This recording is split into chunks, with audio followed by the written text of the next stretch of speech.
11장 지난주에 두 정인의 정체성에 대해서 나누었습니다. 11장 4절을 기준으로 해서 두 감람나무와 두 촛대로 설명이 되어 있는 두 정인, 바로 이 두 촛대는 계시록 1장 20절에 있는 말씀처럼 두 교회를 의미하죠. 촛대가 교회를 의미하기 때문에. 그리고 앞에 감람나무라고 하는 것은 로마서 11장에 있습니다. 그러니까 지금 저희가 외우기가 쉽죠. 계시록 11장인데 로마서 11장에 그 해답이 있습니다. 로마서 11장 17절에 보면 돌감람나무인 네가 이방인이 그들 중에 접붙임이 되어 이스라엘 중에 접붙임이 되었다.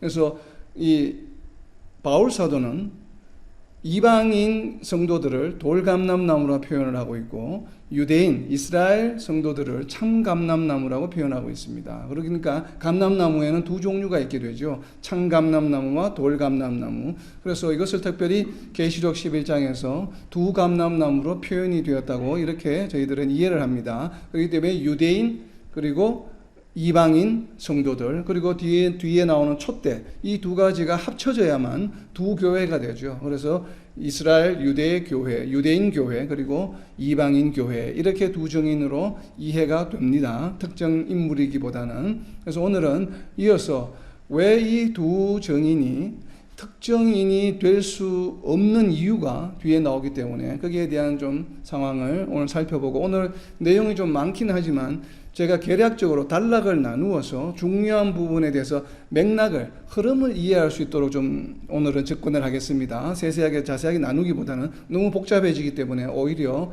혼돈이 되고 어려울 수 있기 때문에 전체 흐름을 잘 파악하고 지금 이러한 종류의 이러한 카테고리에 있는 우리가 성경, 특별히 계시록이나 계시록 11장에 이러한 내용을 우리가 묵상할 때 과연 어떻게 해야 될지를 좀 알아보는 데 초점을 맞추도록 하겠습니다.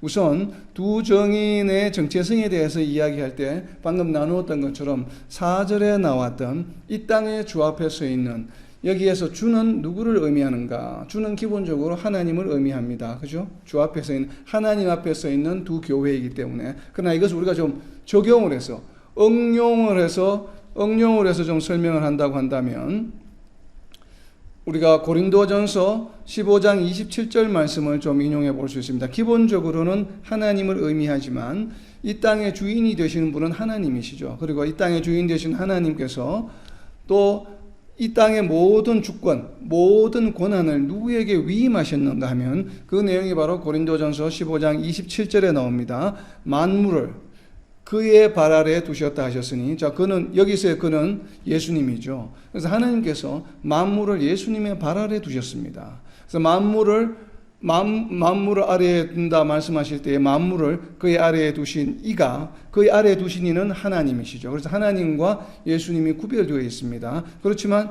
역시 예수님의 발 아래 만물을 두셨다. 왜냐하면 그 만물의 주가 하나님이시기 때문에 그렇습니다. 그래서 지금 계시록 11장 4절에서는 중의적인 두 가지 의미로 저희가 해석할 수 있다고 생각이 듭니다. 기본적으로는 문맥상으로 문자적으로는 하나님이시죠. 그렇지만 우리가 하나님은 구약 시대에서의 주, 그리고 신약에 오면서 우리가 예수 그리스도께서 이 땅에 오심으로 인해서, 이 땅에 오셨는데 예수 그리스도가 어떤 분이십니까? 하나님이시죠. 결국은 하나님이 이 땅에 인카네이션 하신 분이 예수님이시기 때문에 신약에서의 주 앞에 서 있는 분, 그리고 여기 특별히 뒤에 나와 있는 두 감람나무와 두 촛대가 교회 공동체에 포커스가 맞춰져 있기 때문에 교회의 권원이 되시는 분.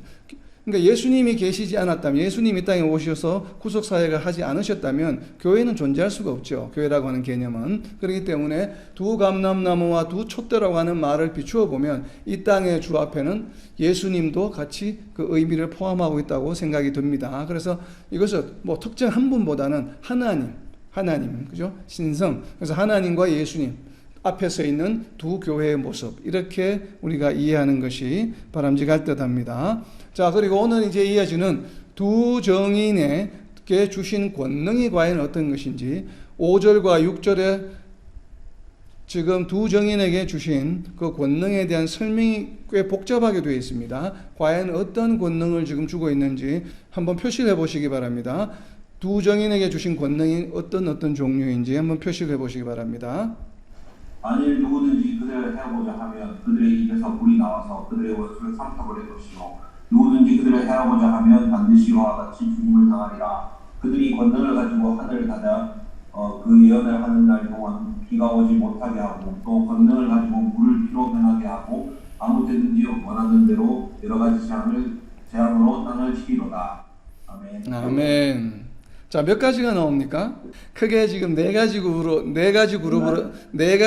저는 나누어 보았습니다. 우선 첫 번째는 해하는 자는 반드시 보응을 받는다고 하는 것이에요. 이 첫 번째 나와 있는 내용, 5절에 전반부에 나와 있는 내용을 보면 요약하면 그겁니다. 두 정인을 해하는 자는 반드시 보응을 받는다는 것이에요. 근데 보응을 받는 방법이 다시 두 가지로 나누어집니다. 첫 번째는 두 정인이 보응을 하고 두 번째는 하나님이 보응을 합니다. 그래서 두 정인을 해하는 자는 반드시 보응을 받는데 두 정인이 보응하는 방법은 어떻게 하냐면 두 정인의 입에서 불이 나와서 해하는 자들을 삼켜버린다고 이야기하고 있습니다. 그리고 하나님께서는 두 정인이 아닌 하나님께서는 어떻게 보응하시냐면 두 정인과 같이 반드시 죽임을 당하게 하겠다는 것입니다. 왜냐하면 두 정인이 죽임을 당했기 때문에 그러면 두 정인이 죽임을 당한 것과 같이 해한 자도 동일하게 죽임을 당하게 하시겠다라고 하는 것은 바로 하나님이 하시는 보응입니다. 두 정인이 할 수 없죠. 왜냐하면 두 정인은 이미 죽임을 당했기 때문에 보응을 할 방법이 없죠. 그래서 하나님께서 두 정인과 함께 그래서 그와 같이 죽임을 당하게 하겠다는 것이에요. 그래서 첫 번째는 무엇인가 하면 첫 번째 해하는 자는 반드시 보응을 받게 하신다라고 하는 것이에요. 이러한 권능을 두 정인에게 주셨다라고 하는 것입니다. 자, 그리고 두 번째 나오는 권능은 무엇인가? 비를 오지 않게 하겠다는 것이에요. 그리고 세 번째는 물을 피로 변하게 한다고 하는 것입니다. 그리고 네 번째는 뭉뚱그려서 여러 가지 기타 재앙으로 땅을 치겠다라고 하는 이러한 그룹으로 크게 네 가지로 나누었습니다. 자, 이 네 가지를 보게 되면 무엇이 혹시 여러분들 머릿속에 연상이 되는 게 없습니까? 자, 여기서 이제 질문이 나옵니다. 두 정인이 자신들을 해하는 자들을 어떻게 지금 보응합니까? 삼켜버리는 것이 입에서 불이 나온다고 했어요. 자, 그러면 정말 입에서 이렇게 불이 나올까요? 우리가 지금 만화 영화, 공상과학 영화에 보는 것처럼 뭐 용이 날아가면서 입에서 불이 확 나오는 것처럼 이렇게 두 정인이 막 다니면서 입에서 불이 확 나와서 삼켜버릴까요? 화염 방사기 쏘듯이? 과연 그럴까요? 이것은 상당히 비유적이고 상징적인 표현이라고 이해가 됩니다. 우리는 지금 입에서 불이 나온다고 하니까 이게 도대체 무슨 말이지 하고 잘 모르잖아요. 이게 과연 애니메이션에 나오는 것처럼 진짜 입에서 불이 나와서 화염 방사기처럼 불살라 버리는 것일까? 라고 우리는 생각하지만 두 정인의 입에서 불이 나와? 그러면 이스라엘 민족이나 유대인들이나 초대교회 성도들은 금방 압니다. 이것이 무슨 말인지.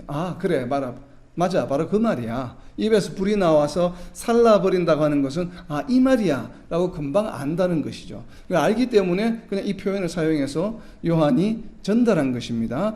이 표현을 알기 위해서 우리가 찾아보아야 될 성경 구절이 하나 있습니다. 어디에 있냐면 사무엘하입니다. 사무엘하 22장 8절에 나오는 이야기입니다. 사무엘하 22장 8절입니다. 과연 이 입에서 불이 나온다라고 하는 것은 무엇을 의미하는 것인지 한번 잘 묵상해 보시기 바랍니다. 사무엘하 22장 8절입니다. 이에 땅이 진동하고 떨며 하늘의 기초가 요동하고 흔들렸으니 그의 진노로 말미암음이로다. 그의 코에서 연기가 오르고 입에서 불이 나와 사름이요 그 불에 숯이 피었도다. 아멘. 자, 여기서 그는 누구인가 하면 여호와 하나님이십니다. 여호와 하나님의 코에서 연기가 오르고 입에서 불이 나왔다. 사름이요. 자, 하나님은 영적인 존재예요. 이러한 성경적인 표현을 우리는 이제 하나님을 사람의 인격, 사람의 어떤 성격이나 사람의 특성으로 하나님을 표현한 그러한 비유적인 표현 방법이 있습니다. 자, 이러한 어떤 그 비유적인 표현을 하나님을 사람이 빗대어서 이렇게 표현했습니다. 그래서 코에서 연기가 나오고 입에서 불이 나온다라고 하는 표현을 썼습니다. 이것은 바로 다르게 표현하면 무엇입니까? 여호와 하나님께서 진노하셔서 심판하시는 것을 의미하시죠. 그래서 이러한 표현이 나오면 이것은 하나님의 진노의 심판이구나. 이렇게 금방 알아듣는다는 것이에요. 실제로 코에서 연기가 나오고 막 입에서 불이 나오는 것이 아니라 이것은 하나님의 진노의 심판이구나. 결국 우리가 다시 계시록 11장으로 돌아오게 되면 입에서 불이 나와서 삼켜버린다고 하는 것은 이것은 무엇입니까? 여호와 하나님의 진노의 심판이 이르게 된다는 것이에요. 누구를 해하게 되면 두 정인을 해하는 자에게는 하나님의 진노의 심판이 임한다라고 하는 것입니다. 그것을 누구를 통해서 지금 한다고 표현했습니까? 두 정인의 입을 통해. 두 정인의 입이 아니라 실질적으로는 하나님께서 진노를 표현하신다라고 하는 것이에요. 우리가 이러한 것을 우리가 좀 유념할 필요가 있습니다. 왜 제가 이렇게 해석을 하냐면 여기서 일어나는 어떤 권능은 지금 두 정인에게 권능을 주셨다라고 하는데 두 정인이 어떤 능력을 갑자기 우리가 SF 영화에 나와 있는 것처럼 어떤 뭐 슈퍼맨이나 이런 것들처럼 갑자기 무슨 초능력을 받아서 행하는 것이 아니죠. 사람은 그대로 있지만 그 사람을 통해서 누가 역사하시는 것입니까? 하나님이 그 사람을 통해서 능력을 발휘하시는 것이죠. 그것을 우리는 보통 권능을 받았다라고 표현합니다. 내가 무슨 능력이 갑자기 없던 능력이 내가 할 수 있는 육신의 어떤 능력이 좋아져서 하는 것이 아니라 하나님께서 그 사람을 통해서 기적을 일으키시기도 하시고 능력을 발휘하기도 하시는 것이죠. 그것을 우리는 권능을 받았다라고 표현합니다. 자, 두 정인에게 권능을 주셨다라고 하는 얘기는 다르게 표현하면 하나님께서 그 두 정인을 통해서 이 땅에 역사하셨다라고 하는 표현이죠. 그래서 권능을 주시면서 결국 두 정인에게 주셨는데 두 정인을 해하는 자들에게 하나님의 진노의 심판이 임하신다라고 하는 얘기입니다. 자, 이런 비슷한 예를 제가 방금 나누었던 얘기는 어디에서 알 수 있냐면 다시 구약 성경에 있습니다. 우리가 하나님, 특히 여호와 하나님의 특성, 여호와 하나님께서 어떻게 이러한 각각의 경우에 어떻게 행하시는가, 그리고 여호와 하나님이 무언가 이런 특성을 이렇게 표현할 때 우리가 그것을 잘 표현하고 있는 것이 전부 구약 성경입니다. 그래서 구약 성경이 우리에게 굉장히 소중한 것이죠. 왜냐하면 신약에서 언급되고 있는 하나님의 특성을 이해하기 위함입니다. 방금 권능을 주셨다라고 하는 이 표현도 어디에 나와 있냐면 열왕기상에 나와 있습니다. 열왕기상 왕상 열왕기상 18장 46절입니다. 바로 엘리야에게 권능을 주셨는데 어떻게 권능을 주셨는지를 표현하고 있습니다. 열왕기상 18장 46절입니다. 여호와의 능력이 엘리야에게 임하매 그가 허리를 동이고 이스라엘로 들어가는 곳까지 아합 앞에서 달려갔더라. 바로 이것은 무엇인가 하면 여러분들 잘 알고 있는 것처럼 엘리야가 갈멜산에서 이제 바알신을 섬기는 그 제사장들하고 이제 서로 기도를 하게 되죠. 그래서 거기에서 이제 이기는 장면입니다. 그래서 결국은 오랫동안 가뭄을 끝이고 결국 비가 내리게 하는 것이죠. 그래서 지금 계시록 11장에 나와 있는 것처럼 비를 오지 않게 하는 것도 반대로 비를 오게 하는 것도 누구의 권능입니까? 하나님의 권능이에요. 근데 그 권능을 누구에게 주셨습니까? 열왕기상에서는 가물어 쓸 때 비가 오게 하는 능력을 엘리야를 통해서 역사하셨죠. 그러니까 반대로 마찬가지로 계시록 11장에서는 비를 오지 않게 하는 역사를 누구를 통해서 역사하십니까? 두 정인을 통해서 역사하신다는 것이에요. 그래서 두 정인에게 권능을 주셨다. 지금 나와 있는 이 5절과 6절의 모든 내용은 하나님이 역사하시는 것이에요. 그래서 두 정인이 해를 받게 되면 하나님께서 어떻게 하고 또 두 정인이 활동하는 동안에 하나님께서 그들과 함께 어떻게 이 땅에 역사하시는가를 나타내 보여주는 것이 바로 5절과 6절에 있는 표현 방법입니다. 자, 그리고 세 번째 그룹으로 나와 있는 물을 피로 변하게 한다는 것은 어디서 여러분 좀 익숙한 표현이죠. 어디에 나와 있습니까? 물을 피로 변하게 하는 거. 우리가 앞에도 나와 있었고, 그리고 또 구약 성경에서는 어디에서 나왔습니까? 출애굽할 때에 10가지 재앙입니다. 그러니까 출애굽할 때 10가지 재앙은 누가 일으켰습니까? 실질적으로는 모세가 했죠. 지팡이를 들기만 하면. 그런데 그 모세를 통해서 누가 역사하신 것입니까? 하나님이 역사하신 것이죠. 그러니까 모세가 무슨 능력이 있어서 한 것이 아니죠.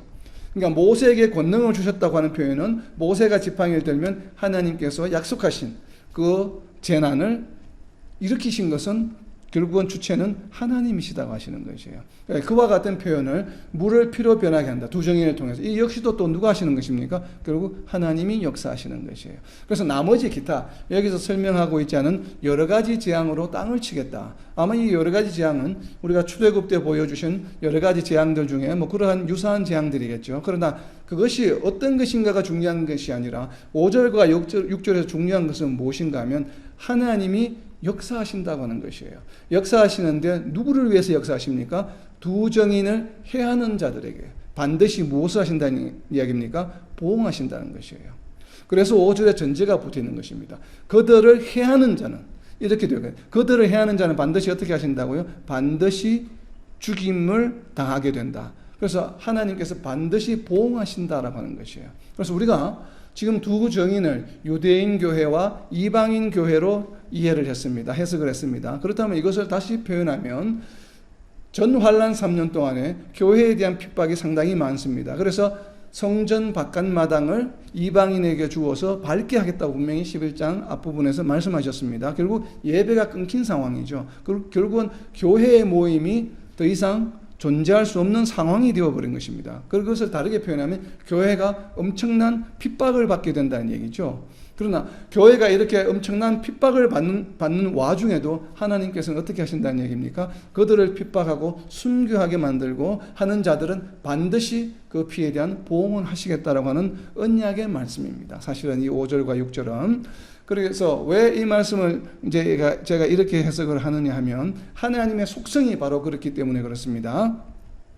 하나님의 속성을 잘 나타내 준 시편이 있습니다. 시편 54편입니다. 시편 54편 3절부터 5절까지입니다. 시편 54편입니다. 54편 3절. 낯선 자들이 일어나 나를 치고 포악한 자들이 나의 생명을 수색하며 하나님을 자기 앞에 두지 아니하였음이니이다. 셀라. 하나님은 나를 돕는 이시며 주께서는 내 생명을 붙들어 주시는 이시니이다. 5절입니다. 주께서는 내 원수에게 악으로 갚으시리니 주의 성실하심으로 그들을 멸하소서. 이렇게 지금 다윗이 기도하고 있습니다. 바로 이와 같이 하나님은 하나님의 백성들을 괴롭게 하는 자들을 반드시 그들에게 원수에게 악으로 갚아주시리니 그리고 그들을 멸하여 주시는 신실하신 하나님이시라고 하는 것이에요. 그렇기 때문에 두 정인, 즉 교회가 핍박받는 상황에서 그 핍박받는 그런 상황들을 하나님께서 그냥 묵과하시지 않으신다고 하는 것입니다. 우리가 언뜻 보기에는 이렇게 3년 반 동안 완전히 바깥마당이 짓밟힘을 받고 예배도 드릴 수 없고 이런 어렵고 힘든 상황이 지속되는데 과연 하나님이 무엇을 하시는가? 이러한 한탄의 어떤 기도나 이런 원망이 나올 수도 있겠지만 그러나 하나님께서는 반드시 그들의 그러한 핍박을 보응하시겠다라고 하는 언약의 말씀이 바로 5절과 6절의 말씀입니다. 자, 이제 이어지는 내용은 7절부터 10절까지의 한 단락인데 이 7절부터 10절까지는 두 정인의 순교에 관한 이야기입니다. 부활의 이야기는 그 뒤에 이어집니다. 제가 순교와 부활의 내용을 나누었습니다. 그래서 7절부터 10절까지는 두 정인이 순교에 관한 이야기인데 특징이 있습니다. 지금 이 설명하고 있는 7절부터 10절까지 두 정인의 순교하는 장면을 묘사하고 있는데 나타나는 특징이 한 4가지 정도가 있습니다. 한번 표시를 해보시기 바랍니다. 여러분이 생각하는 과연 특징은 무엇일까? 왜 이렇게 표현하고 있을까 하는 독특한 표현들이 4가지가 나옵니다. 7절부터 10절입니다. 그들이 그 증언을 마칠 때 무적행으로부터 올라오는 짐승이 그들과 더불어 전쟁을 일으켜 그들을 이기고 그들을 죽일 터인즉 그들의 시체가 큰 성길에 있으리니 그 성은 영적으로 하면 소돔이라고도 하고 애굽이라고도 하니 곧 그들의 주께서 십자가에 못 박히신 곳이라. 백성들과 족속과 방언과 나라 중에서 사람들이 그 시체를 사흘 반 동안을 보며 무덤에 장사하지 못하게 하리로다. 이 두 선지자가 땅에 사는 자들을 괴롭게 함으로 땅에 사는 자들이 그들의 죽음을 즐거워하고 기뻐하여 서로 예물을 보내리라 하더라. 아멘. 자, 어떠한 것들이 있습니까? 첫 번째는 두 정인을 순교하게 만든 장본인들입니다. 누구라고 나와 있습니까? 짐승들이에요. 무주갱으로부터 올라오는 짐승들이 이 두 정인을 순교하게 만듭니다. 그죠? 바로 여기 짐승에다 동그라미를 좀 쳐놓으시기 바랍니다. 이 짐승이 키워드가 짐승하면 떠오르는 것이 무엇이 있습니까? 계시록 안에서 짐승에 관한 이야기를 하고 있는 장이 있죠. 우리가 뒤에 나오는 13장에 보면 두 짐승이 있죠. 바로 이 두 짐승을 의미합니다. 여기서 올라오는 짐승이라고 그랬죠. 무적행으로부터 올라오는 짐승. 그리고 13장에서 보면 땅이나 바다에서부터 올라오는 두 짐승이 있습니다. 바로 이 짐승이 그들과 즉 두 정인과 전쟁을 일으켜 그들을 이기고 그들을 죽이게 됩니다. 결국 두 짐승에 의해서 이 두 정인이 죽게 된다는 얘기죠. 자, 우리가 앞에 나와 있는 내용을 보게 되면 두 정인이 얼마 동안 활동을 합니까? 3년 반 동안 활동을 하게 되죠. 그리고 13장에 보게 되면 두 짐승은 얼마 동안 활동을 하게 됩니까? 역시나 3년 반 동안 42달 동안 활동을 하게 되죠. 그래서 두 정인이 활동하는 기간과 두 짐승이 활동하는 기간을 합치게 되면 총 기간이 몇 년이 됩니까? 7년이 되죠. 바로 이것이 대환란에 관한 이야기입니다. 그러면 앞에 나와 있는 두 정인이 활동하는 두 정인이 먼저 활동합니까? 두 짐승이 먼저 활동합니까? 아니면 같이 활동합니까? 두 정인이 먼저 활동하죠. 왜냐하면 같이 활동할 수가 없죠. 왜냐하면 두 짐승이 올라오는 순간에 어떻게 됩니까? 두 정인을 죽이게 되기 때문에 동시에 활동할 수가 없습니다. 그렇기 때문에 두 정인이 활동하는 3년 반과 두 짐승이 활동하는 3년 반은 오버랩이 될 수가 없어요. 이것은 시리얼하게 연결될 수밖에 없는 구조죠. 그렇기 때문에 두 정인 3년 반, 두 짐승 3년 반. 이것이 바로 전환란과 후환란을 표현하는 것입니다. 그런데 지금 두 정인의 정체성에 이어서 두 정인이 순교하는 장면에서 누가 등장하냐면 짐승이 등장합니다. 그렇다면 지금 짐승이 올라온다고 표현하고 있는 계시록 11장 7절부터는 무슨 얘기인가 하면 후환란에 관한 이야기입니다. 자, 6절까지는 두 정인이 활동하는 것은 두 정인이 활동하는 3년 반은 무엇이라고 이야기했습니까? 전환란이죠. 그래서 6절까지는 전환란에 관한 이야기고 7절부터 나오는 얘기는 후환란에 관한 얘기입니다. 이것을 캐치하지 못하는 경우가 너무나도 많습니다. 그러다 보니까 계시록 해석이 좀 어려워지는 이유 중에 하나입니다. 자, 제가 왜 이 7절부터 나오는 짐승이 올라오는 시점은 짐승이 올라오게 되면 몇 년 동안 활동한다? 3년 반 동안 활동한다. 그렇다면 짐승이 올라오는 시점은 바로 후환란이 시작하는 시점이에요. 자, 이 후환란이 시작하는 시점부터 일어나는 일들을 지금 7절에서 10절에 걸쳐서 설명하고 있는 것입니다. 자, 그렇다면 첫 번째가 짐승에 의해 죽음을 당합니다. 근데 이 죽임을 당한 두 정인의 시체에 관한 이야기가 나옵니다. 굳이 나오지 않아도 되는 이야기가 나옵니다. 근데 이 시체가 어디에 버려집니까? 큰 성 길에 버려졌다고 이야기합니다. 자, 큰 성이 무엇인가? 큰 성이 무엇인가에 대한 이야기는 해석이 여러 가지가 있지만 실제로 본문에 지금 나와 있죠. 큰 성이 무엇인지. 큰 성이 무엇이라고 이야기하고 있습니까? 별명이 영적으로 하면 소돔이요 애굽이다. 자, 영적으로 하면 소돔과 애굽은 무엇을 상징합니까? 소돔은 타락이죠. 애굽도 타락이죠. 그죠? 이게 우상을 섬기는 곳이죠. 그러니까 소돔과 애굽은 우상을 섬기고 그리고 소돔은 타락, 성적 타락, 애굽은 무엇이에요? 우상의 상징이에요. 우상을 섬기는. 자, 이러한 적그리스도적인 하나님에 반하는 행위들을 하는 것이 바로 소돔과 애굽이 대표적인 키워드입니다. 그래서 영적으로는 소돔이라고도 하고 애굽이라고도 합니다. 이 큰 성을. 그런데 이 큰 성이 어떤 곳인가 하면 곧 그들의 주께서, 그들은 누구입니까? 두 정인이죠. 두 정인. 그들의 주께서, 두 정인의 주께서 십자가에 못 박히신 것이라. 자, 그들의 주는 누구입니까? 예수 그리스도죠. 예수 그리스도가 십자가에 못 박히신 곳은 어디입니까? 예루살렘이죠. 결국 하나님의 나라죠. 지금 우리 신약에서는 하나님의 나라입니다. 자, 그들의 주께서, 그들의 주니까 두 정인을 특정 두 사람으로 이야기하기보다는 그들의 주 예수 그리스도를 이야기한다는 것은 예수 그리스도가 엘리야나 스룹바벨의 주는 아니죠. 물론 하나님이시니까 주는 맞지만 문맥상 흐름을 보면 그들의 주라고 이야기하는 예수 그리스도가 주가 되시는 것은 예수 그리스도를 주로 섬기는 자들은 누구입니까? 신약 성경의 교회들이죠. 교회 공동체가 예수님을 주로 섬기는 것이죠. 그래서 그들의 주가 십자가에 못 박히신 곳. 왜 하필이면 십자가에 못 박히신 곳이라고 설명을 했을까요? 지금 여기에 나오는 죽임을 당한 두 정인이 바로 예수 그리스도가 존재하지 않으셨다면, 오시지 않으셨다면 생겨날 수 없는 정체성을 가지고 있는 그룹이라는 이야기입니다. 예수님 십자가에 못 박히신 것이 바로 무엇이에요? 다르게 표현하면 구속사역이죠. 예수님의 구속사역으로 인해서 생겨난 무리들이 바로 두 정인이라고 하는 것입니다. 그래서 그들의 주가 십자가에 못 박히신 곳, 즉 예루살렘, 상징적으로 말하면 유대인, 이스라엘, 구약의 이스라엘 민족, 이것을 의미하죠. 그들이 어떻게 됐습니까? 예수님을 어떻게 했습니까? 배척했죠. 예수님을 배척하고 예수님을 인정하지 않았습니다. 바로 그 얘기입니다. 그래서 그리고 그들이 타락했다고 표현하시는 것입니다. 지금 하나님께서는.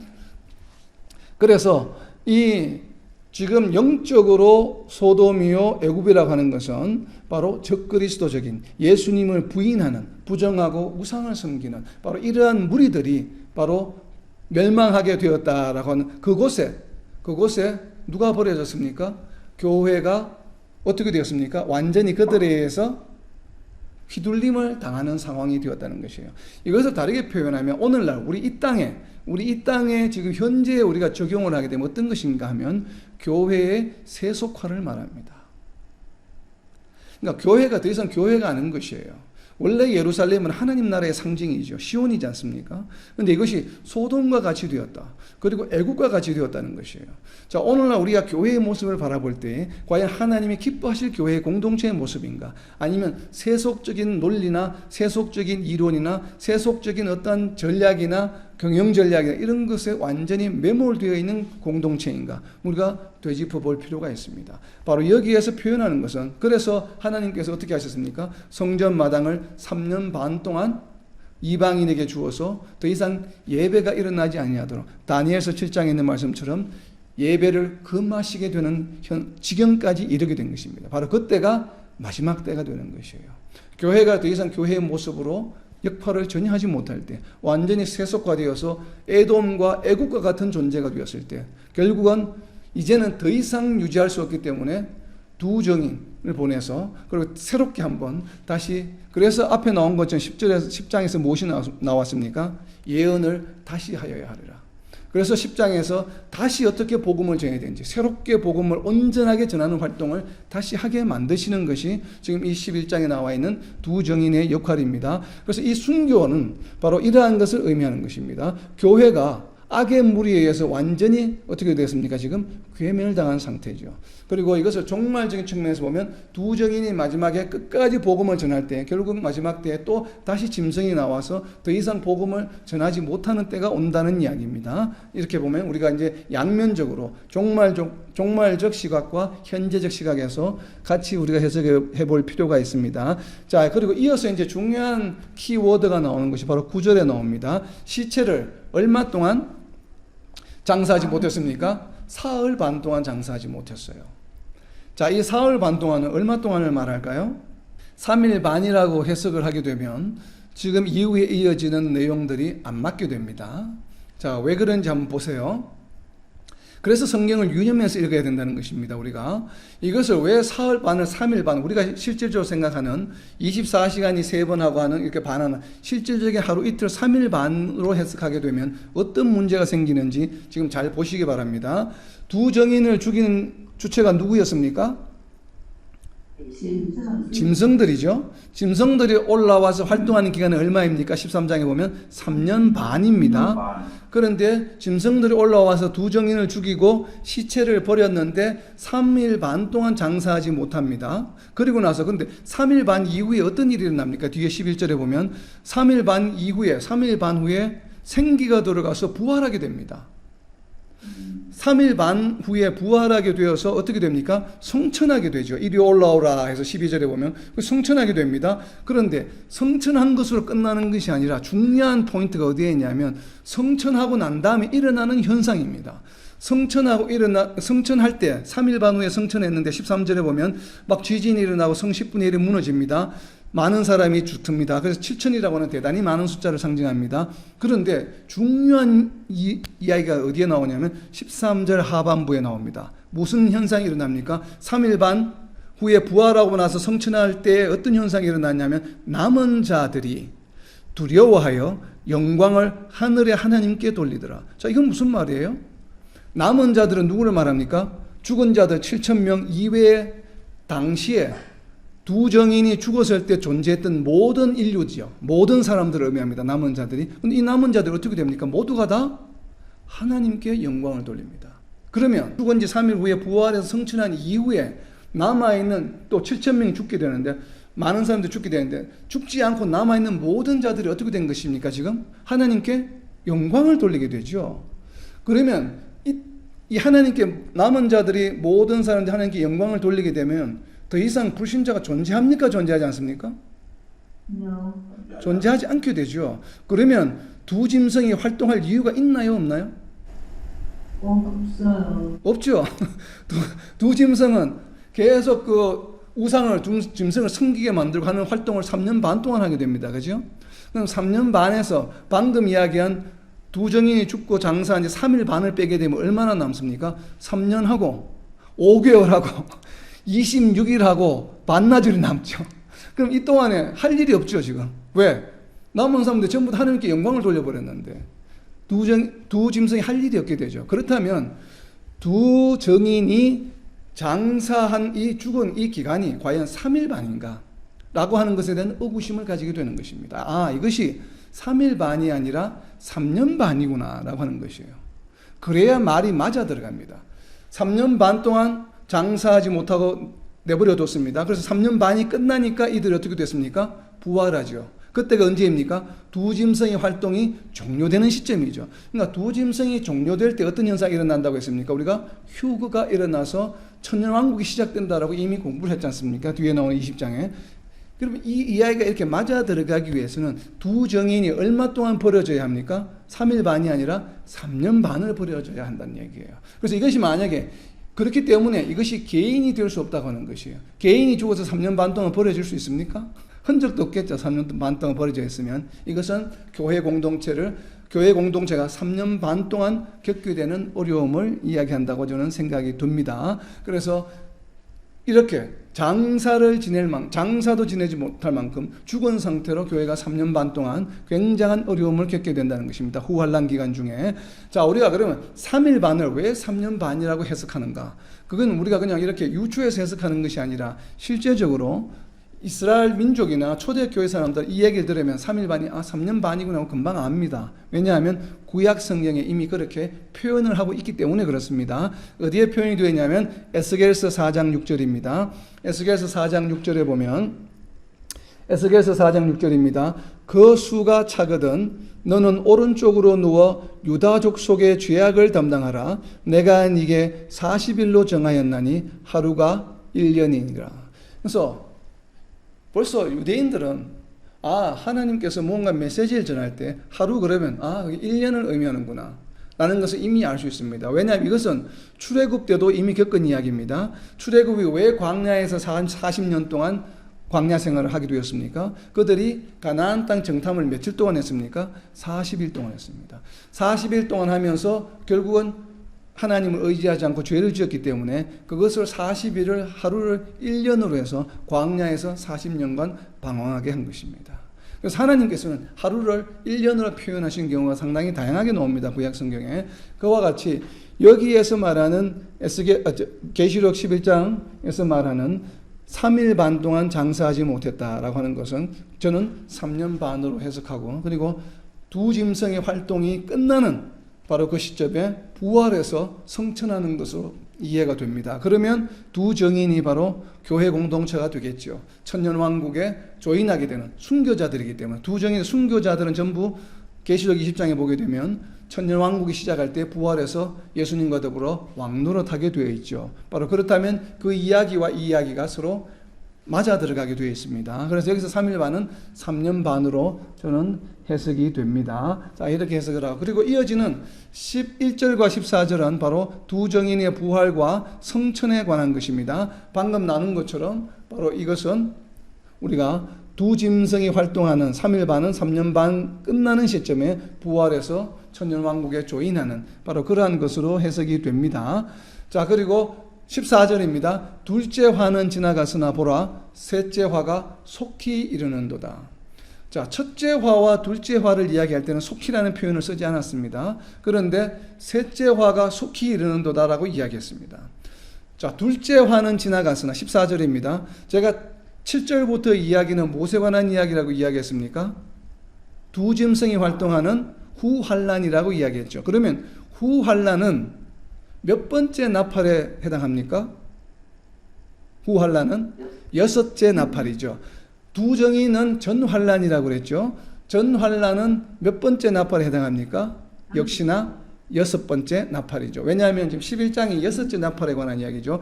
5째 나팔은 황충이 나와서 150일 동안 불신자들을 괴롭히는 것이에요. 죽이는 것이 아니라. 그것이 바로 첫 번째 화요, 다섯 번째 나팔이라고 이야기했습니다. 바로 대환란이 임박했다고 하는 경고의 말씀입니다. 150일 동안 불신자들이 극심한 괴로움을 당하게 되면 우리는 알 수 있습니다. 곧 150일이 지나면 대환란이 시작되겠구나. 그래서 전환란 두 적인이 활동하게 되고 또 3년 반이 지나면 두 짐승이 나와서 교회가 엄청난 핍박을 받게 되겠구나. 이러한 것을 우리는 알 수 있습니다. 이것이 바로 대환란 7년에 관한 이야기입니다. 대환란 7년이 언제 일어나는 것입니까? 바로 여섯째 나팔에 일어납니다. 그래서 여섯째 나팔이 종료되는 시점이 대환란이 끝나는 시점이에요. 끝나는 시점에 바로 여섯째 나팔 다음에 부는 것이 무엇입니까? 바로 일곱 번째 나팔이죠. 그래서 일곱 번째 나팔이 불게 되면 바로 천년왕국 시작입니다. 그래서 일곱 번째 나팔이 속히 오리라고 하는 것은 여섯 번째 나팔인 7년 대환란이 끝나는 날, 마지막 날에 바로 일곱째 나팔이 불고 그 일곱째 날에 일곱 대접이 쏟아지면서 세상의 종말이 오고 바로 천년왕국으로 들어가게 되기 때문에 바로 속히 이르는 도다고 이야기하고 있는 것입니다. 바로 두 짐승이 3년 반의 활동을 마치는 그날에 바로 일곱째 나팔이 불게 되고 있고 이 일곱째 나팔이 일곱 대접과 어떻게 연계가 되는지를 15절부터 19절까지 지금 설명하고 있는 내용입니다. 그래서 11장 전체는 무엇인가 하면 여섯째 나팔과 일곱째 나팔이 전체적으로 흐름이 어떻게 전개되는지를 레이아웃을 인트로로 지금 보여주고 있는 것이에요. 그래서 여섯째 나팔, 둘째 화가 전환란, 후환란, 대환란에 관한 이야기였다면 바로 대환란이 끝나는 시점 7년 마지막 날에 바로 일곱째 나팔이 분다고 하는 것을 지금 설명하고 있습니다. 자, 그래서 계시록 11장 15절입니다. 계시록 11장 15절에 보면 일곱째 천사가 나팔을 불죠. 이제 두 짐승의 활동이 끝난 것입니다. 일곱째 천사가 나팔을 불매 하늘에 큰 음성들이 나서 이르되 세상 나라가 어떻게 되었습니까? 우리 주와 그의 그리스도의 나라가 되었다. 자, 그리스도의 나라는 어떤 나라입니까? 우리가 알고 있는 바로 20장에 나오는 천년 왕국이죠. 그래서 천년 왕국이 일어나는 때는 언제라고 우리가 20장에서 공부를 했습니까? 죽은 자들이, 순교한 자들이, 그리고 짐승에게 경배하지 않고 끝까지 믿음을 지키고 순교한 자들이 부활해서 성천에서 예수님과 더불어서 천년왕국이 시작된다고 계시록 20장에서 분명히 설명하고 있습니다. 바로 그것이 바로 무슨 나라입니까? 그리스도의 나라죠. 그렇기 때문에 여기서 일곱째 나팔이 불 때 방금 우리가 살펴본 11절부터 14절까지의 내용하고 맞아 들어가죠. 3년 반 동안 두 짐승이 활동한 이후에 죽었던 두 정인이 부활해서 성천했을 때 바로 그리스도의 나라가 되는 것입니다. 그렇기 때문에 3일 반이라고 해석할 수는 없는 것입니다. 3년 반 후에 두 짐승의 활동이 끝났을 때 순교자들이 부활해서 바로 그리스도의 나라가 된다고 하는 것이에요. 그래서 그가 세세토록 왕노릇 하시리로다 하니 여기에서 그는 누구입니까? 그가 세세토록 왕노릇 하신다. 바로 하나님이십니다. 하나님, 예수님이 아니라 하나님이심을 바로 뒤에 나오는 17절에서 설명하고 있죠. 17절에 보면 큰 권능을 잡으시고 왕노릇 하시도다. 누가? 전능하시니가. 그죠? 그렇기 때문에 여기서 그는 하나님이십니다. 15절에 나와 있는 그는. 그래서 하나님이 왕노릇 하신다라고 하는 건 무슨 이야기입니까? 바로 다르게 표현하면 하나님 나라, Kingdom of God. 하나님 나라가 되었다는 것이죠. 하나님이 왕인 그런 나라가 지금 이루어졌다라고 하는 것입니다. 바로 그 이야기를 15절에서 하고 있는 것입니다. 그래서 이 일곱째 나팔이 불 때 일어나는 현상이 무엇인가를 상세하게 지금 설명하고 있지 않죠. 11장에서는. 그러나 이 설명은 뒤에 나옵니다. 뒤에 15장부터. 그러면 15장과 11장이 원래는 15장의 내용이 지금 11장 15절 다음에 나와야 되는 것이요. 일곱째 나팔을 불면 그 일이 일어나기 때문에. 그런데 그 사이에 지금 무엇이 들어가 있습니까? 12장, 13장, 14장의 내용이 들어가 있죠. 이 지금 중간에 들어가 있는 내용인데 이 내용은 무엇인가 하면 조금 전에 설명한 바로 두 짐승과 그리고 이 두 짐승이 활동할 때 핍박받는 교회를 어떻게 보호하실 것이냐 하는 내용이 12장과 13장 짐승에 관한 얘기고 그리고 끝까지 믿음을 지킨 자들은 어떤 현상을 우리가 어떤 보상을 어떤 리워드를 상급을 받게 되느냐 얘기가 14장에 나오게 되는 것입니다. 그리고 나서 15장 이야기가 마지막 때 일곱 번째 나팔이 불 때의 이야기가 나오는데 11장 17절 이후에 이것이 어떻게 15장과 연결이 되는지를 그 키워드를 설명하고 있습니다. 하나님 앞에서 자기 보좌에 앉아있던 24 장로가 엎드려 얼굴을 땅에 대고 하나님께 경배하여 이르되 감사하오나니 옛적에도 계셨고 지금도 계신 주 하나님 곧 전능하시며 친히 큰 권능을 잡으시고 왕 노릇하시도다. 아멘. 아멘. 자, 여기서 왕 노릇하시는 분은 하나님이시죠. 그러니까 방금 나와 전능하신이기 때문에. 자, 여기에 표현이 이런 유사한 표현이 계시록에 여러 군데 나오고 신약 성경에 다른 데도 나오고 다른 성경에도 이제 나오는 표현인데 다른 데 나오는 표현과 조금 다릅니다. 표현이 17절에 보면 옛적에도 계셨고 지금도 계신 주 하나님. 좀 이상하지 않나요? 이 표현이? 옛적에도 계셨고 지금도 계신 주 하나님. 앞에 나왔던 지금도 계시고 옛적에도 계시고 또 장차 오실 이 항상 세 가지를 표현했습니다. 옛적에도 계시고 지금도 계시고 장차 오실 이 이렇게 하나님을 이렇게 다양하게 계시록에서 표현했습니다. 항상 어떻게 표현했습니까? 옛적에도 계셨고 지금도 계시고 장차 오실 이. 그럼 여기에는 지금 뭐가 빠졌습니까? 옛적에도 계셨고 지금도 계신 이것만 있어요. 왜 이렇게 표현했을까요? 이미 오셨어요. 장차 오실 일이 없어요. 마지막 때를 이야기하는 것입니다. 마지막 때, 영원한 천국이 시작될 때 그러니까 오신 거예요. 그러니까 장차 오실 일이 있다 없다? 없어요. 그래서 지금 11장 16절부터 17절의 이야기는 무엇인가 하면 마지막 때 종말의 표현이에요. 결국 일곱째 나팔이 불게 되면 무엇이에요? 이 세상 끝이라고 하는 얘기입니다. 그래서 일곱 대접에서 단 하루 만에 일곱 대접이 쏟아진다는 얘기는 계시록 뒷부분에 나옵니다. 그때 가서 우리가 살펴보기도 하고. 그러니까 7년 대환란 마지막 날에 일곱 번째 나팔이 불게 되고 일곱 대접이 쏟아지면서 세상의 종말이 오고 바로 무엇이 시작됩니까? 죽은 자들이 순교자들이 부활해서 예수님과 함께 천년왕국이 시작되는 것이에요. 오셨기 때문에 이제는 더 이상 올 일이 없습니다. 그렇기 때문에 옛적에도 계시고 지금도 계신 끝이에요. 그래서 장차 오실 이라고 하는 표현이 지금 여기 11장 17절에는 빠져 있는 것입니다. 그래서 뒤에 나오는 표현이 이해가 되죠. 무엇이라고 하면 큰 권능을 잡으시고 왕노릇 하시도다. 왕노릇이 시작되었습니까? 안 되었습니까? 시작될 겁니까? 시작이 된 것이죠. 드디어 하나님이 왕노릇하는 하나님의 왕국이 시작된 것입니다. 그렇기 때문에 하나님이 오실 일이 없어요. 이미 오신 것이에요. 오신 상황을 설명하는 장면입니다. 이 장면이. 자, 이것이 이제 이해가 되죠. 자, 이렇게. 그리고 이제 16절에서 또 재밌는 표현이 24장로가 경배하는 모습이 있습니다. 자, 24장로가 경배하는 모습이 계시록에서만 3번 기록이 되어 있습니다. 3번. 제일 먼저 나오는 곳이 어딘가 하면 앞으로 넘겨서 보시면 계시록 4장입니다. 계시록 4장 11절에도 보면 24장로가 경배합니다. 24장로가 경배하는데 무엇을 경배하는지 그 내용을 잘 표시해 보시기 바랍니다. 계시록 4장 11절입니다. 우리 주 하나님이여 영광과 존귀와 권능을 받으시는 것이 합당하오니 주께서 만물을 지으신지라 만물이 주의 뜻대로 있었고 또 지으심을 받았나이다 하더라. 아멘. 자, 무엇을 경배한 것입니까? 자, 영광과 존귀와 권능을 받으시는 것이 합당해요, 하나님은. 근데 그 이유가 무엇이라고요? 만물을 지으신지라. 만물을 지으신 이를 한 단어로 무엇이라고 표현합니까? 창조주. 자, 4장에서는 24장로가 무엇을 경배하냐면 창조주 하나님을 경배하는 것입니다.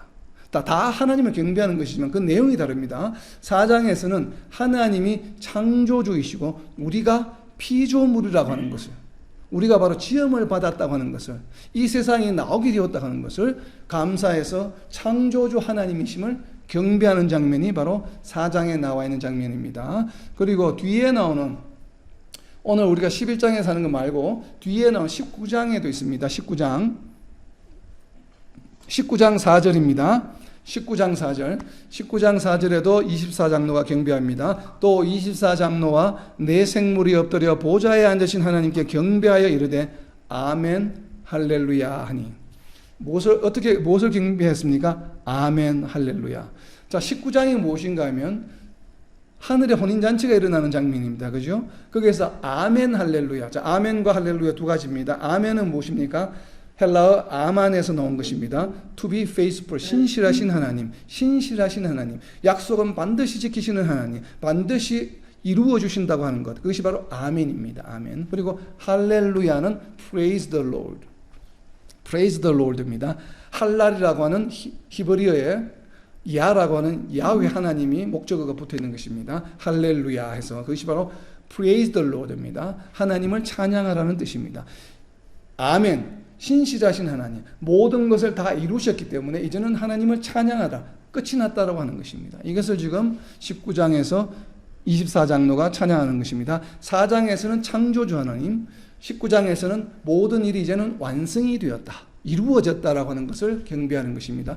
그 사이에 낀 창조주 하나님과 완성이 되었다고 하는 그 중간에 나오는 지금 11장에서 24장로의 이 찬양하는 모습은 무엇인가 하면, 옛적에서도 계시고 지금도 계신, 그러니까 전능하신 하나님, 모든 것을 이루어 주실 수 있는 이루실 하나님, 그리고 또 두 번째 나오는 것은 무엇입니까? 큰 권능을 잡으시고 왕노릇 하신다. 자, 왕노릇 한다는 얘기는 무슨 얘기입니까? 하나님 나라이기도 하지만 누구의 왕이십니까? 누구의 왕? 우리의 성도들의 왕이 되시고, 우리는 반대로 이야기하면 왕의 무엇입니까? 왕의 백성이 되는 것이죠. 나는 여호와라, 나는 여호와라, 내가 너의 하나님이 되고 네가 나의 백성이 되리라고 하신, 구약 성경에 나오는 레위기에 수도 없이 반복되는 하나님의 언약의 약속의 말씀입니다. 나는 여호와라, 내가 너희 하나님이 되고 너희가 나의 백성이 되리라. 그것을 지금 11장에서 이야기하고 있는 것이죠.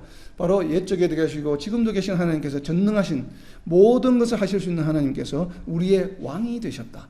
우리를 백성 삼아 주셨다. 이제는 우리는 세상과 마귀의 통치에 놓여 있는 것이 아니라 하나님의 통치에 속해 있다. 하나님의 통치 아래 놓인 자들이다. 그래서 더 이상 하나님의 통치 아래에서는 눈물도 없고 아픔도 없고 하는 장면들이 바로 21장 22장에 나오는 얘기죠. 계시록에 더 이상 고통이 없는, 눈물이 없는, 하나님이 우리와 함께 하시는 그런 평강의 평온을, 화평을 영원히 누리게 된다라고 하는 것을 지금 24장로가 경배하고 있는 내용입니다. 이렇게 창조주 하나님, 그리고 전능하신 하나님, 반드시 이루어 주실 하나님이다. 그리고 세 번째 19장에서는 그 모든 것을 다 이루셨다. 이제는 하나님을 찬양해라고 하는 것이 지금 24장로가 경배하는 모습에 계시록에 나오는 흐름입니다. 창조주 하나님과 전능하신 하나님, 그리고 모든 것을 다 이루셨다라고 하는 것을 지금 경배하고 있습니다.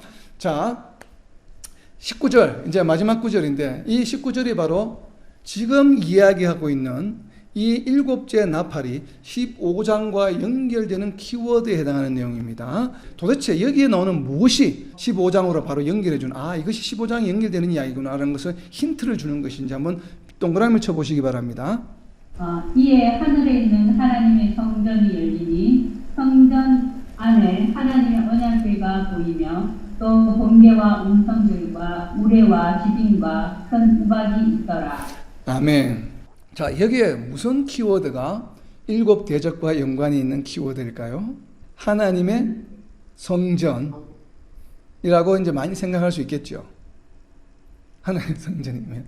자, 근데 지금까지 계시록에 나오는 이야기라든지 아니면 다른 신약 성경에 나오는 표현하고는 좀 다른 표현이 나옵니다. 지금까지 나오지 않았던 이 성경 구절에 나오는 독특한 표현이 있습니다. 우리가 항상 성경을 묵상할 때 다른 성경에서 찾기 힘든, 잘 나오지 않는 좀 특이한 표현 방법의 구절이 구가 나오면 바로 그것에 우리는 유념해야 됩니다. 거기에 상당한 키가 있습니다.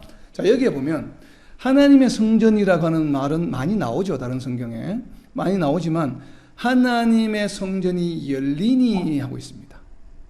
성전이 열린다고 하는 것은 무슨 의미예요? 이런 표현을 잘 쓰지 않죠. 지금까지 신약 성경에서 성전이 열린다는 표현을 잘 쓰지 않죠. 근데 지금 하늘에 있는, 땅에 있는 것이 아니에요. 하늘에 있는 하나님의 성전이 열리니 성전 안에 뭐가 있습니까? 하나님의 언약궤가 보여요. 갑자기.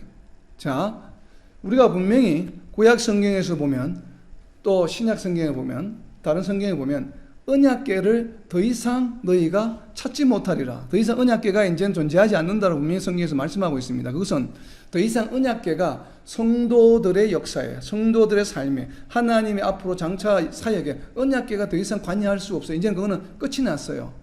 언약궤의 의미는 이미 유효기간이 지났습니다. 성경에서 분명히 확정하고 있습니다. 너희가 다시는 언약궤를 볼 일이 없으리라. 근데 여기는 지금 언약궤가 보인다고 이야기합니다. 그리고 지금 여기서 표현하고 있는 이 표현이 맞지 않죠? 하늘에 성전이 있습니까? 없어요. 없잖아요. 계시록 뒤에도 보면 하나님이 계신 곳이 곧 그것이 성전이에요. 그래서 더 이상 성전이 존재하지 않아요. 하나님이 곧 성전이시기 때문에 하나님과 예수님이 함께 하시는 곳이 곧 성전이기 때문에 우리가 눈으로 볼 수 있는 건물이 존재할 수가 없습니다. 그런데 지금 계시록 11장 19절에서 마치 하늘에 어떤 성전이 있어서 문이 열리고 또 더군다나 한술 더 떠서 그 안에 하나님의 언약궤가 보인다라고 이야기하고 있습니다. 이것이 바로 무엇인가 하면 어떠한 글 속에 숨겨놓은 비밀이에요. 암호 보호와 같은. 이것을 왜 넣어 놓았냐면 하나님의 언약궤와 연관이 있는, 뒤에 읽다가 보면 하나님 언약궤와 연관이 있는 구절이 나오는데 그 구절과 이 구절을 바로 연결한다는 의미입니다. 이 이야기가 바로 그 이야기야. 지금 여기서 뭐 했다고요? 하나님의 성전이 열리니 뭐 했습니까? 성전 안에 무엇을 했습니까? 하나님의 언약궤가 보여요. 자, 하나님 언약궤는 더 이상 존재하지 않는데 하나님 언약궤가 보인다고. 언약궤는 언제 존재했습니까? 언제 만들어졌습니까? 가장 먼저? 언약궤가 가장 먼저 등장한 때가 언제예요? 바로 모세가 만든 장막이죠. 그래서 우리는 그 장막을 무엇이라고 부릅니까? 장막 성전이라고 부릅니다. 다른 말로. 왜냐하면 장막으로 된 성전이기 때문에. 근데 언약궤가 가장 먼저 인용이 되고 언약궤가 가장 먼저 나타났던 곳이 어딘가 하면 바로 장막 성전입니다. 그래서 하늘에 하나님의 성전이 열리니 성전 안에 하나님의 언약궤가 보인다는 것은 실제로 언약궤가 보인다는 이야기가 아니라 뒤에 언약궤와 연관이 있는 내용들이 계속 이 이후에 이어진다라고 하는 것이에요. 왜냐하면 그 다음에 이야기가 연결이 되지 않잖아요. 그리고 갑자기 헤옷 입은 여자 이야기로 12장으로 넘어가 버립니다. 갑자기 뚱딴지 같이. 그렇기 때문에 이 11장 19절과 연결이 되는 내용이 뒤에 나오는데 그것은 12장도 아니요 13장도 아니요 14장도 아니요 바로 15장이다라고 하는 것을 설명해 주는 내용이 바로 뭐냐 하면 성전이 열리니 성전 안에 하나님의 언약궤가 있더라. 그리고 보이며 또 뒤에 나오는 이야기가 무엇입니까? 번개와 음성들과 우레와 지진과 큰 우박이 있더라. 이것은 무엇을 나타낸다고 그랬어요? 하나님의 임재를 나타내는 공통적인 표현이라고 우리가 묵상했죠. 바로 그런 것 같이. 자, 여기서 지금 일어났던 11장 19절에서 일어난 일은 무엇입니까? 하나님의 성전이 열리고 언약궤가 보였습니다. 하나님의 성전이 열렸으면 하나님의 성전이 열린 다음에 무언가가 일어나야 되겠죠. 하나님의 성전이 열렸다는 얘기는 무엇입니까? 성전이 열리고 그 성전 안에서 누군가가 나온다는 얘기겠죠. 근데 그 이야기가 없습니다. 그냥 없이 하늘의 성전이 열리니 성전 안에 그냥 하나님 언약궤가 보인다라고 이야기했어요. 하나님 언약궤는 무엇이라고요? 바로 장막 성전을 의미합니다. 솔로몬 성전이 아니라 장막 성전을 의미합니다. 언약궤가 가장 먼저 사용되었던. 자, 그렇다면 지금 뭐 했습니까? 성전문이 열렸습니다. 언약궤가 보였습니다. 계시록 뒤로 넘겨서 15장 5절로 옵니다. 15장 5절. 자, 표시해 보시기 바랍니다. 어떤 일이 연계가 되는지. 15장 5절입니다. 또 이 일 후에 내가 보니 하늘에, 여기도 하늘입니다. 하늘에 있는 하늘의 정거장막의 성전이 열리며, 하늘의 정거장막의 성전이 열리며, 하늘에 있는 하나님의 성전이 열리니 성전 안에 하나님의 언약궤가 보이며, 같은 얘기죠. 자, 15장 5절에 보면 하늘에 있는 하늘의 정거장막의 성전이 열리며 라고 했습니다. 성전이 열리고 나서 일어난 일이 무엇입니까? 7 재앙을 가진 7 천사가 성전으로부터 나와 맑고 빛난 세마포옷을 입고 가슴에 금띠를 띠고 네 생물 중에 하나가 영원토록 살아계신 하나님의 진노를 가득히 담은 무엇을? 금대접 7을 그 7 천사들에게 주니. 자, 하늘에 하나님의 성전이 열리고 나서 일어나는 일은 무엇인가 하면 바로 7 대접을 천사들이 들고 나오는 일입니다. 천사들에게 7 대접이 주어지는 일이 언제 일어납니까? 하늘의 정거장막의 성전이 열리면 일어나는 일이 바로 7 대접이 전해지고 드디어 7 대접의 재앙이 일어나는 때가 바로 언제 일어납니까? 하늘의 성전이 열릴 때 일어나는 일입니다. 자, 11장 17절, 19절로 돌아오게 되면 하나님의 성전이, 하늘에 있는 하나님의 성전이 열리니 성전 안에 하나님의 언약궤가 보인다. 무엇이라고요? 정거장막이라는 얘기예요. 정거장막의 문이 열렸습니다. 그 다음 일어나는 일이 무엇입니까? 일곱 대접을 천사들이 받게 된다는 얘기예요. 그래서 11장 후반부가 무엇에 관한 이야기입니까? 일곱째 나팔이 불 때에 일곱 대접을 받게 되고 일곱 대접의 재앙이 일어남으로 세상이 어떻게 된다고요? 그리스도의 나라로 변하게 된다고 하는 것입니다. 그래서 이 11장 내용은 여섯째 나팔과 일곱째 나팔의 내용은 무엇인가 하면 대환란 7년에 관한 이야기와 종말에 관한 이야기입니다. 대환란 7년이 끝이 났을 때 일곱째 나팔이 불 때 일곱 대접이 쏟아지는 그 전체적인 레이아웃을 지금 설명해 주고 있는 내용입니다. 그리고 이어지는 12장부터가 이제 20장까지가 계속 자세하게 이 내용들이 어떻게 일어나고 있는지를 구체적으로 설명하고 있는 것이에요. 그래서 우리가 이 하나님 언약궤를, 언약궤를 다른 것으로 해석할 필요 없습니다. 굳이 이렇게 이상하게 표현을 쓰는 것은 뒤에 나오는 15장 5절에 나오는 정거장막의 성전도 우리가 쓰지 않는 용어입니다. 거의 성경에, 다른 성경에 나오지 않습니다. 어디에도.